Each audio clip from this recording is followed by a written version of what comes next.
Hello পরাণের ভাই ও বোনেরা, আজকে তোমাদের দারুণ মজার গরুর মাংসের ভুঁড়ির ভুনা রেসিপি তৈরি করে দেখাবো। সঙ্গে থাকবে ভুঁড়িটা কিভাবে খুব সহজে তোমরা পরিষ্কার করতে পারো সেই টিপস অ্যান্ড ট্রিক্স। আজকে আমি ভুঁড়ি পরিষ্কার থেকে শুরু করে একেবারে ভুনা করে রান্না করার রেসিপি সম্পূর্ণ তোমাদের সাথে শেয়ার করার চেষ্টা করেছি।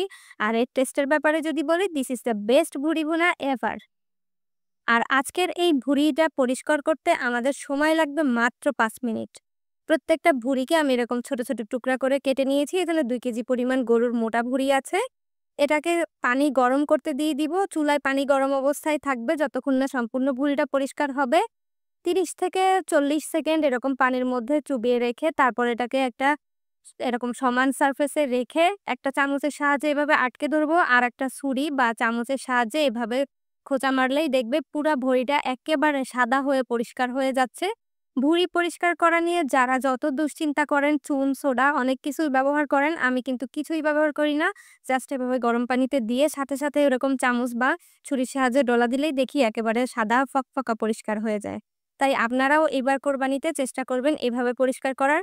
কয়েকটা টুকরা তো এরকম হাত দিয়ে ধরলেই উঠে যায়। যে টুকরাগুলো এরকম লেভেল থাকে ওগুলো এরকম হাত দিয়ে ধরবেন, দেখবেন উপর থেকে পর্দাটা উঠে যাবে।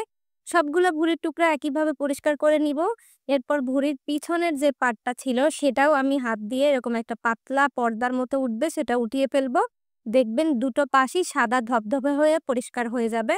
আর এই কাজটা করা খুবই সহজ। এই যে টান দিলাম আর দেখেন কত সুন্দরভাবে এটা উঠে আসছে। দেখলেন তো কত সহজে পরিষ্কার করা হয়ে গেল। এখন এগুলোকে আমি ছোট ছোট টুকরা করে কেটে নিব। এই যে এরকম ছোট টুকরা করে কেটে নিয়ে এর মধ্যে কয়েকটা লেবুর স্লাইস দিয়ে তারপর ফ্রিজে রেখে দিবেন যদি পরে রান্না করেন। আর যেদিন রান্না করবেন সেদিনও রান্নার সময় প্রথমে এরকম গরম পানিতে দিবেন লেবুটাকে এবং ভুঁড়িটাকে। গরম পানিতে দিয়ে ১০ মিনিটের মতো আমরা এটাকে সেদ্ধ করে নিব, আর সাথে দিব ১ চা চামচ হলুদ। আমি যে প্রসেসগুলো দেখাচ্ছি এইভাবে যদি ভুঁড়িটা আপনারা পরিষ্কার করে রান্না করেন তাহলে ভুঁড়ি থেকে কোনো রকম গন্ধ আসবে না, আর খেতে হবে দারুণ মজার।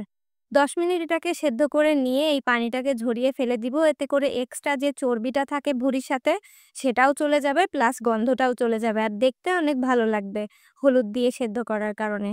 পানি ঝরিয়ে এবার চলে আসলাম রান্না করতে। আপনারা কিন্তু এরকম পানি ঝরিয়ে রেখে দিতে পারেন ডিপ ফ্রিজে। 1/4 কাপ তেল দিয়ে দিলেন, তার মধ্যে দারুচিনি, তেজপাতা আর অল্প করে এলাচ, লবঙ্গ, গোলমরিচ দিয়ে দিলাম। সাথে দিচ্ছি পেঁয়াজ বাটা, জিরা বাটা এবং আদা বাটা।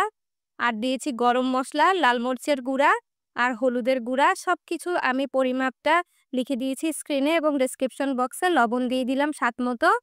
এবার মশলাটাকে খুব ভালোভাবে সময় নিয়ে কষিয়ে নিব। মশলার কাঁচা গন্ধটা যখন দূর হয়ে উপর থেকে তেল ভেসে উঠবে তখন এর মধ্যে আমরা ভুঁড়িটাকে দিয়ে দিব। এবার আরও খানিকটা সময় ধরে এই মশলার সঙ্গে ভুঁড়িটাকে ভেজে নিব। তারপরে আমরা এর মধ্যে পানি অ্যাড করে দিব। ২ কাপ পরিমাণ পানি আমি এখানে দিব। এই ২ কাপ পরিমাণ পানি দিয়ে ঢাকনা দিয়ে ঢেকে ভুঁড়িটাকে এক্কেবারে লো আঁচে রান্না করতে হবে ৩ থেকে ৪ ঘন্টা। আমি কিন্তু একদিনেই রান্নাটা শেষ করি না। আমি প্রথম একদিন জাল করে নেই, পরের দিনে আবার জাল করে নেই। কারণ একসাথে ৩-৪ ঘন্টা অনেক সময় রান্না করা হয় না। যখন একেবারে ঝোল শুকিয়ে আসবে তখন বাগার দেওয়ার জন্য তেল নিয়ে নিলাম, তেজপাতা, দারুচিনি, ৪টা শুকনো মরিচ, ১ টেবিল চামচ করে পেঁয়াজ কুচি আর রসুন কুচি নিয়ে নিলাম। এটাকে ভালোভাবে ভেজে ব্রাউন কালার করে তারপর ভুঁড়িটাকে ঢেলে দিতে হবে। আর এই বাগারটা দেওয়ার পরেই দেখবেন এত সুন্দর একটা ঘ্রাণ বেরোচ্ছে।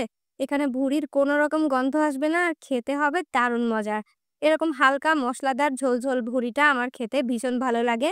ভাত, রুটি, পোলাও কিংবা পরাটার সাথে খেতে যে কি মজার! আমি বিশেষ করে এটা পরাটার সঙ্গে সবসময় সার্ভ করি আর সবাই খুব পছন্দ করেই খায়। নিশ্চয়ই আমার এই রেসিপিটি আপনাদের ভালো লেগেছে। আর ভালো লেগে থাকলে অবশ্যই আমার ভিডিওতে লাইক, কমেন্ট, শেয়ার করতে ভুলবেন না। এতদিন যারা ভুঁড়ি রান্না করে খেতে ভয় পেতেন গন্ধের জন্য এবং পরিষ্কার করাটা কষ্টের জন্য ভয় পেতেন, তাদের ভয় নিশ্চয়ই আজকে দূর হয়ে গেছে। কত সহজেই ভুঁড়ি পরিষ্কার করে রান্না করা যায় সেটাই আপনাদের সাথে শেয়ার করলাম। নিশ্চয়ই এই কোরবানিতে ট্রাই করবেন আমার এই রেসিপিটি। ভিডিওটি ভালো লাগলে অবশ্যই লাইক, কমেন্ট, শেয়ার করতে ভুলবেন না। এতক্ষণ সঙ্গে ছিলাম আমি সোনিয়া, আর আমার চ্যানেল কুকিং উইথ সোনিয়া। ভালো থাকবেন সকলে। দেখা হবে নেক্সট এপিসোডে। আসসালামু আলাইকুম।